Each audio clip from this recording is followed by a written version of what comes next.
네, 방구석 토크입니다.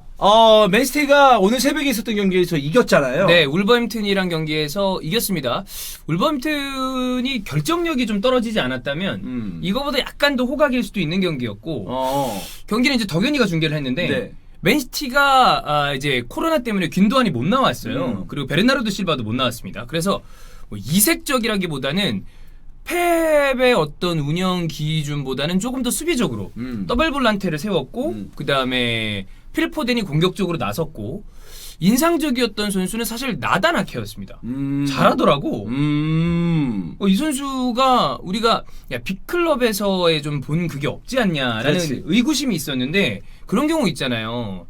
야, 이 선수가 빅클럽이랑 링크가 안 났던 이유가 있을 거야. 근데 막상 옮겨놓으면 뭐야? 야, 진작에 데려와서 썼어야 되네 라는 선수도 있는데 있지. 물론 첫 경기, 한 경기이기 때문에 뭐 이렇게 얘기하기는 좀 그렇습니다만 옆에 있는 돌덩이 존 스톤스 아직도 못하거든요. 네네. 훨씬 잘하더라. 야, 나다나케 훨씬 나아서 라포르트 돌아오고 그 다음에 오늘 이야기할 수비수가 만약에 영입이 된다 그러면 그래도 좀 그 맨시티가 그렇게 돈을 써도 백포가 안정이 안 됐는데 좀 수건 사업을 만들 수 있지 않을까라는 생각이 좀 드는 느낌이지 않았나. 사실 펩이 와서 야, 이 맨시티의 백포 단단하다. 다 잘 구성이 돼 있다라고 한 적은 거의 없었던 잘 것 같아요. 없었어요. 네. 어느 한 자리는 구멍이었어. 그 언제나. 뭐 왼쪽 풀백이 없다거나 아니면 센터백 옆이 좀 모자른다거나 그렇지. 이런 경우가 많았었는데 뭐 괜찮았고 야, 그 페르난지뉴가 저랑 동갑입니다. 그러니까 나이가 많죠. 우리가 이제 주맨 박주영한테도 레전드 아니에요. 그럼에도 불구하고 야, 이제는 나이가 많다라고 하지만 어떻게 이렇게 잘하는지. 예, 진짜 잘하고 축구는 잘하는 사람이 잘한다고. 잘하지. 우리가 파비뉴 센터백 보고 잘했잖아. 잘했지. 페르난지뉴도 내려가서 수비하면 또 잘하더라고. 예, 그렇습니다. 그래서 오늘은 그 우리가 유로파리그에서 봤었던 네. 세비야의 센터백이 둘이었어요. 세비야가 아주 좋은 시즌을 보냈던 여러 가지 이유가 있겠지만 두 명의 센터백 라인이 되게 좋았던 것도 있습니다. 수비 안정화. 맞아요. 네. 센터백 두 명이 디에고 카를로스랑 주르스 쿤데라는 선수 둘이었습니다. 근데 이 디에고 카를로스가 링크가 많이 날 줄 알았는데 우리가 유로파 막판에 봤잖아요. 경기마다 PK 주는 거. 그래서 디에고 카를로스보다 옆에 있는 쟤 뭐 80년대 NBA 선수 같은 쟤 뭐야? 머리가 빠마 이렇게 됐으니까. 그런데 그 주르스 쿤데한테 드디어 맨체스터 시티가 손을 뻗치기 시작했습니다. 그래요. 네. 아마 이거는 그럴 거예요. 맨시티는 쿨리발리 이야기가 계속 나왔죠. 근데 쿨리발리가 도저히 가격 좀 내고가 안 되는 부분도 있고 맨시티 팬들이 그런 얘기를 많이 했습니다. 물론 지금 있는 수비수들보다 좋긴 하겠지만 지금 저렇게 좀 불안한 선수한테 가격이 내려갔다 하지만 8,900억? 좀 부담스럽다. 물론 이 선수도 비쌉니다. 네, 예. 네. 근데 그런 상황에서 이제 좀 타겟을 돌린 게 아닌가. 지금 현재 믿을 만한 선수야, 이게. 그래서 잘 좋은 폼을 유지했던 선수. 그렇지. 그리고 어리고. 그 다음에 아까 얘기했던 것처럼 형이 말한 것처럼 쿨리발리는 지금 정점을 찍고 내려오는데 내려오고. 이 선수는 오히려 이렇게 올라가고 있는 스타일의 선수니까. 자, 보겠습니다. 마르카에서는 이 세비야가 일단 쿤데가 맨시티 이 오퍼한 거 세비야가 깠다. 이 가격이 모자란다. 이 쿤데 바이아웃은 9천만 유로다. 이걸 내놔라. 네네네. 라고 얘기를 했다 그러고 맨시티는 우린 그건 부담인데 이걸로 하자. 7개. 큰 거 7장으로 하자. 네네. 라는 얘기를 했고 이 어떤 보도에선 그런 얘기도 있어요. 그럼 6개 정도랑 오타멘디는 어때? 그랬더니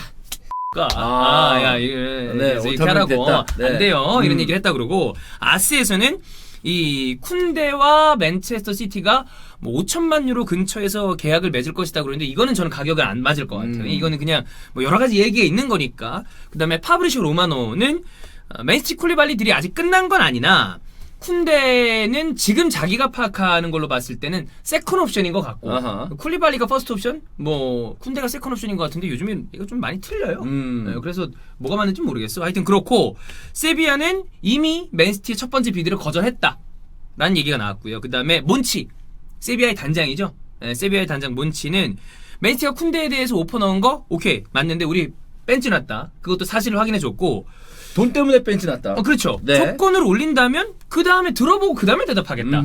왜냐하면 이 세비야 같은 클럽은 바이아웃을 이 설정해 놓은 거를 맞춰준다거나 딜을 어느 정도 맞춰주면 아주 선수를 안 파는 클럽은 아닙니다. 원래 이런 중위권 클럽들이 확실한 오퍼가 오면 팔고 그걸로 다시 보강하고 이렇게 하는 이 경우가 많으니까. 그래서 이거는 결국 맨시티가 돈을 맞춰주냐 못 맞춰주냐의 문제인 것 같아요. 맞춰주면 데리고 온다. 괜찮다. 데리고 올 수 있다. 데리고 올 수 있다. 그러니까 세비야는 절대 나퍼세일이다. 이건 아닌 것 같습니다. 그 정도로 괜찮은 선수예요? 우리가 이제 많이 봤잖아요. 그러니까 가격이 싼 게 아니잖아요 지금. 비싸죠. 가격이 비싸죠. 근데 요즘에 이 정도로 좀 괜찮다 싶은 센터백을 구하는 게 어려우니까 그러면 돈을 오버페이해서라도 데려오고 싶은데 그거 있잖아요. 펩이 생각하는 어떤 센터백의 조건들이 있잖아요. 거기에 부합을 해야 되잖아. 그렇지. 즉 그 얘기는 뭐냐? 펩이 원하는 센터백은 좀 복잡하게 원해. 맞아요. 많은 걸 할 줄 아는 센터백을 원합니다. 그게 되게 발밑도 좋아야 돼. 어느 정도 리딩도 돼야 돼. 그다음에 빌드업도 돼야 되고 이런 게 막 여러 가지가 조건이 있는데 사실 쿤데가 여기 좀 잘 맞습니다. 자, 그럼 쿤데 장단을 좀 보자면 좋아요. 디에고 카를로스랑 둘이 콤비로 출장을 했었는데 디에고 카를로스가 이 공중볼 커트 능력이 좋았어요. 이 선수가 엄청 키가 큰 건 아니나 이 낙하지점도 잘 찾고 점프를 좀 잘하고 그랬으니까. 근데 쿤데는 옆에 그거보다 좀 작아요. 언뜻 봤을 때는 180이 안 되나? 근데 여기 신장 프로필상으로는 180 초반으로 나옵니다. 그렇게 큰 편은 아니죠. 그렇죠. 또. 센터백 치고는 좀 작은 네. 편이죠. 그런 좀 아주 크지는 않은 유형이고 풀백까지 가능할 정도로 속도가 빠르고 커버 범위가 크다. 그리고 점프력은 꽤 좋은 편이다. 신장이 크지 않지만 꽤 괜찮은 편이고 그리고 역시 제일 중요한 건 발밑이 좋다. 빌드업이 굉장히 좋다라는 네. 게 이 장점으로 많이 각광을 받는 선수고 속도가 되게 빨라요. 그러니까 커버할 수 있는 범위가 넓은 게 속도 빠르고 제가 봤을 때는 유로파리그 경기에서 쭉 봤을 때 저는 디에고 카를로스가 되게 좋은 선수라고 생각을 했는데 네. 쿤데가 보니까 왜 쿤데 하는지 알겠네라는 생각이 좀 들더라고요. 네. 다만 단점 신장이 작다. 이러면 아무래도 조금 더 피지컬적인 부분이 강조시되는 PL에 왔을 때 그러니까 이를테면 우리가 생각나는 공격수 디니 아니면 뭐 크리스 우드 애슐리 반스. 그러니까 힘 있고 높이 있는 선수. 찍어 누르잖아. 그러면 아무리 이 축구를 잘한다 그러더라도 체급으로 찍어 누르는데 장사 없다고. 그렇지. 예전에 캉테가 그렇게 잘할 때도 되게 어려워했던 콤비가 시소코랑 그 무사 덴벨레 나왔을 때였거든요. 토트넘에서. 그러니까 얘네들이 힘으로 미면 그렇지. 이거는 아무리 축구를 잘해도 무슨 메시 샤비가 아닌 이상은 힘든 거야. 당연히 사람 힘들지. 그렇잖아요. 우리가 왜 지나가다가 그런 거 있잖아. 싸움하는 짤방 보면 체급의 무서움. 아유 체급 그냥 이렇게 밀면 던져지니까. 던지니까 이런 거에 대한 부담은 좀 있다. 왜냐하면 좀 신장이 작으니까. 그리고 경험적으로 봤을 때 이 선수가 이제 프랑스 리그 보르도에서 넘어온 선수인데 빅리그 경험이 길지는 않죠. 근데 저는 이미 한번 보여줬기 때문에 이거는 별 문제가 안 된다고 봅니다만 그게 조금 아쉽다. 전체적으로 펩이 원할 만한 센터백이긴 한 것 같아요. 근데 다만 이제 그걸 선택을 해야죠. 바이아웃을 내라고 그러는데 9천만 유로야. 그러면 이제 1,000억이 넘는 거거든요. 2천만 유로 차이가 나는 거잖아 그러면. 그렇죠. 7천만 유로를 내고 싶은데. 이 금액을 메울 거냐. 그러니까 아마 오타멘디를 어떻게 좀 하고 싶겠죠. 근데 세비야는 그거 말고 현찰해라라고 얘기하는 것 같고. 네. 자, 그래서 우리가 맨시티의 센터백 라인업을 쭉 구성을 해봤을 때 그렇게 대단히 좋았던 적이 없다. 형이 그랬잖아요. 어떤 시대를 만들었던 적이 없다. 그렇지. 근데 만약에 쿤데가 와서 라포르트 쿤데 그리고 또 오늘 새벽에 보여줬던 그 나다나케의 어떤 단단함이 어느 정도 보장이 된다면. 근데 여기서 추가 설명이 필요한데. 예, 좋아요. 한 시대를 풍미한 적이 없다. 그게 얼마나 어렵습니까? 그러면 그 시대의 최고가 돼야 되는데. 그렇죠. 근데 제가 맨시티에게 아쉬운 점은 뭐냐면 돈을 안 썼냔 말이지. 사실 맨유도 퍼디난드 처음에 맨유 갔을 때 그때 중앙 수비수 역사상 레코드였어요. 최고의 종류였어요. 그래서 말이 돼? 리즈에서 그 돈으로 갔을 때 그때 당시에는 다 진짜 경악을 금치 못하는 금액에 왔지. 근데 그 돈을 썼는데 성공했죠. 그 돈이 안 아까웠잖아. 그 돈 얘기 나오지도 않았잖아요. 안 나왔죠. 네. 누가 퍼디난드한테 가격이 비싸네 그런 얘기 하나? 그거 안 나오잖아. 근데 맨시티가 그런 돈을 안 썼냐고. 많이 썼죠. 그런데도 레코드를 썼잖아 막. 맨디 이런 애들. 안 됐으니까. 안 됐으니까. 맨디는 오늘 새벽에도 못하더라고. 그래서 아쉬운 거지. 그렇죠. 그러니까 돈을 써서 성공시키면 누가 요즘 반다이크 보고 비싸다 그러나요? 맥과이어한테도 돈 얘기 잘 안 해요. 그만큼 보여주니까. 네. 근데 안 보여주면 사람들이 돈 얘기를 한단 그렇지. 말이야. 근데 그게 이제 문제다. 그래서 만약에 줄스 쿤데가 온다면 일단 리버풀 같은 경우에는 반다이크랑 뭐 지금 조 고메즈 그다음 마팁은 또 한 달짜리 부상이래. 아니면 우리가 얘기했던 뭐 오잔 카박 이런 선수들 나왔습니다만 이렇게 콤비가 될 것이고 맨유는 맥과이어랑 린달레프인데 린달레프 똥 싼 거는 진짜 사실 린델로프는 잘해야 잘하는구나. 그냥 믿을 만한 수비수는 아니죠. 아니죠. 네. 그래서 우리가 야 오늘은 잘했다라고 하지만 야 이제 좋아졌다라는 얘기를 쉽게 꺼내지 못합니다. 오늘은 잘하고 내일은 못할 수도 있는 수비수. 그래. 아침에 자르고 점심에 못할 수도 있는 그래. 수비수입니다. 그래서 린델레프 이거 여기도 불안한 점이 있고 첼시는 티아고 실바랑 커트 주우마인데 티아고 실바가 EPL에서 하는 걸 보고 싶어요. 그런데 클래스로만 봤을 때는 이미 뭐 검증된 선수를 네. 맞고 아스날은 마갈량이스, 다비드 루이즈, 뭐 살리바인데 여기도 아직 이제 영입된 선수이기 때문에 물음표. 음흠. 그리고 토트넘이 톱이랑 다이어 아니죠. 아직도 야 이거 아니잖아. 네. 우리 봤잖아요. 다빈손 산체스도 여기 더 들어갈 수 이거 있고. 물음표, 네. 물음표고 맨시티가 쿤데 라포르트인데 쿤데 아직 모르고 라포르트 부상 있고 네. 그러니까 어느 하나 완벽한 센터백 라인이다라고 할 수 있는 팀은 지금까지로 보이는 거는 좀 빅6에는 없다. 없어 보인다. 네. 그나마 반다이크가 있는 어떤 리버풀이지만 그렇지. 옆에가 좀 아쉽고 음. 첼시가 티아고 실바가 클래스지만 혹시 약간 좀 어려워하진 않을까? 적응하는데 시간이 걸리지 않을까? 이런 좀 불안감은 좀 있다. 그것 때문에 이번 시즌 어떻게 보면 화두는 실점하지 않는 부분? 이게 굉장히 좀 왜냐하면 그 지난 라운드에 20골이 넘게 나왔어요. PL에서.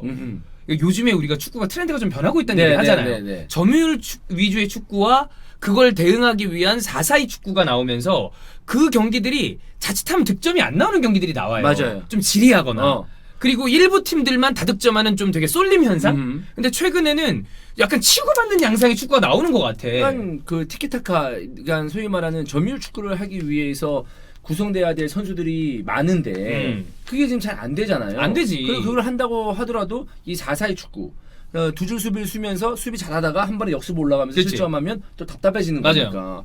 그래서 저는 트렌드가 이제 점유율 축구에서 뭔가 속도의 축구. 속도, 빠른 트랜지션. 그렇지. 그래서 사실 보기에는 좀 재밌어지는 게 있어요. 졸라 재밌죠. 왜냐하면 점유율 축구가 우리가 새벽에 바르셀로나 중계를 해봤었잖아요.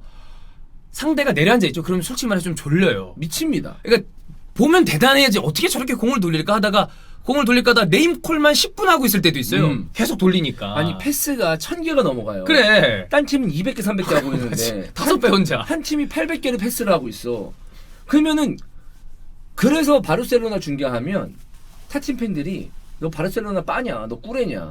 왜냐면 바르셀로나 얘기밖에 안 하니까. 그렇게밖에 안 되거든. 아니 한 팀은 패스를 300개 하고 이 팀은 패스를 700, 800개 막 1000개 막 이렇게 1000개 해. 하는데 그럼 당연히 네임콜만 해도 여기가 압도적 그냥 봐도 7대3이잖아.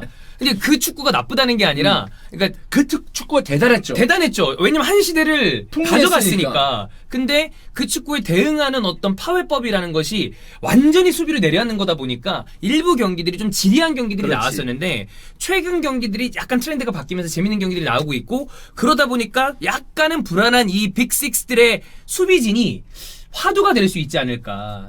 요런 생각이 좀 듭니다. 네. 어쨌든 줄스 쿤데는 저는 개인적으로 필에 오면 약간 화제가 될 만한 선수라고 생각해요. 그래요? 튀는 선수거든요. 플레이 스타일상. 스타일이 통통 튀어요. 그리고 외모도 약간 어떨 때 보면 에어로빅 선수 같아. 머리 헤어밴드하고 머리 막 이렇게 돼 있고 키는 그리 크지 않은데 스타일이 있어. 탄력이 있어가지고 되게 독특한 좀 이 특색이 있어서 좀 한번 보겠습니다. 좋습니다. 네.